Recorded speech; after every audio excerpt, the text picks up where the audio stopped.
And greetings there. I am Sifa Scholar with you today here, and this is the third episode of our reading of Lady of the Jungle. This is chapter 3, by the way. If you are wondering what is going on, you can just listen to the other chapters. Alright. So, chapter 3. It had been a long time since that night of the proposal, and it had gradually been forgotten. Until one night, Arash, Aryan Nejad for you, came to Atifeh's house alone and brought up the subject of the proposal again. It was on that night that he confessed that he had risen up to fight against his family and asked Atifeh to be his wife and partner in the fight. It took some time to get Atifeh's family's approval. On their wedding nights, none of the Aryan Nejad family were present. Atifeh thought it was a temporary rift, but as days turned into months and months into years, she realized that Messer Fahimi, the family's son-in-law, hated her and Arash. Atifeh was determined to become a partner with her husband, and they both fought against their beliefs. Fahimi made life difficult for them and spoke of them to the family as if they were infected with the plague. Arash's own words and actions also fueled the rumors, and he went so far as to make everyone believe that Aryan Nejad the elder had lost his only son forever. Perhaps if Arash's grandmother had been on their side, they would not have dared to disown Arash from the family, but that man knew very well who to unite with, and the grandmother was one of those who, due to her charisma and management, everyone obeyed her orders and did not do anything without her permission. Although Arash prided himself on being able to marry the girl he loved, despite his family's opposition, he was also aware that if his grandmother had not been abroad at the time of the marriage, he might not have been able to easily marry Atifeh. When the grandmother returned, it had been a few months since the marriage. The grandmother, as soon as she arrived, arranged a lavish party and wanted to see her son's bride. The grandmother's party was not unlike a court party. Her large and luxurious garden was bathed in light. The large hall, decorated with satin curtains and hanging chandeliers, left Atifeh in awe for a moment. She had never seen such a banquet before, except in movies, and she could not believe that it was being held in her honor. Atifeh squeezed Arash's arm tightly. He looked at Atifeh's face and said softly, "Control yourself. You're pale." Atifeh said, "I can't help it. I'm scared."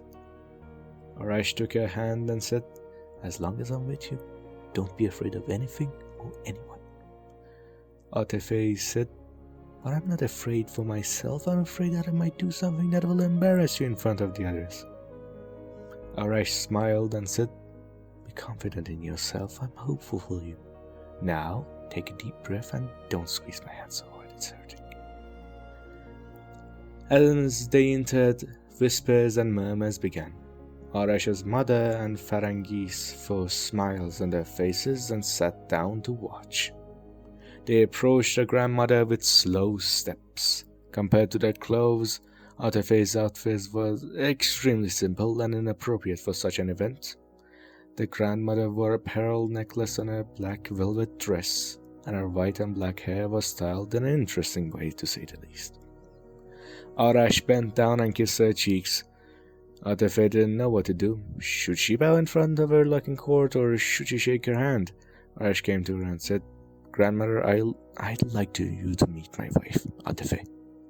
Atifeh involuntarily bowed slightly in front of her grandmother. She, who was still sizing up the young woman, stood up without smiling or showing any affection and said, "Arash, I'd like to talk to your wife alone." Arash looked at Atifeh and made her understand that she should go with her grandmother. As they were leaving the room, the grandmother approached Fahimi and whispered something in her ear. Fahimi bowed and walked away. Then the grandmother took Atifeh to the library and sat down on a sofa in front of the fireplace. She gestured to a chair for Atefe to sit down. Atefe sat down like a schoolgirl and prepared to answer the grandmother's questions. You are not a very beautiful girl. I can't say that your beauty attracted Arash. You are not from a well-known family either, as I have been told. So what is it about you that made Arash willing to marry you against his family's wishes? As if talking to herself, she continued, The behavior of young people is unpredictable. Now I want to hear from you. How are you and Arash met? Instead of answering, Atefe said, If I had known that I would be summoned for interrogation instead of a party, I would have tried to prepare myself for defense. But since I am faced with a fait accompli, I must introduce myself. My name is Atefe and I am the only daughter in the family. My father's name is Ali and he is a simple employee of the water organization. My mother is an educated housewife. I met my husband at the Ministry of Finance due to a mistake in our personal taxes, the day I had gone to the treasury with my mother. How did he come propose to you? After all, countless people deal with the treasury every day. And you can't say that a girl like you has never set foot in the treasury before. Yes, you're right. I wasn't the first and I won't be the last girl to go to the treasury to do something. But why was I chosen out of all them? You should have asked Arash that question, not me. It's true that I'm not beautiful, and as you say, my family is not well known, but perhaps Aryan Nejad saw something in me that others lack. The old woman sneered and said, Perhaps others didn't have your smooth and soft tongue? Atefe became angry and said, As I mentioned before, we are a simple family and we have no need for a smooth and soft tongue. The language you speak of is specific to your class. People like you can't get anything done without flattery and cacophony. If we wanted to be like you, we would surely be one of those you refer to as well-known, she said with quotations. Now, if you'll excuse me, I must take my leave. Atefe stood up to leave.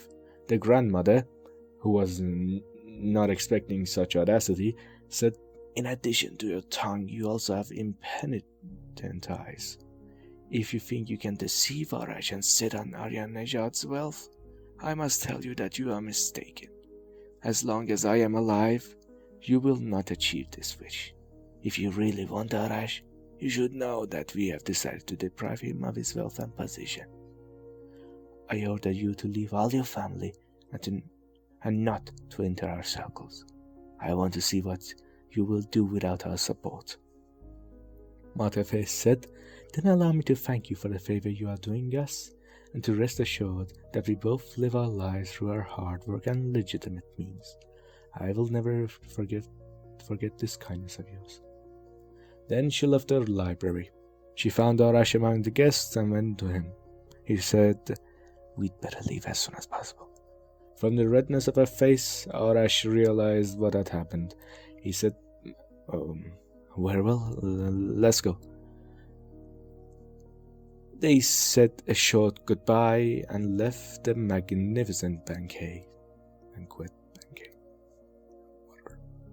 So, that was a reading of chapter 3, part 3? Yeah, part 3.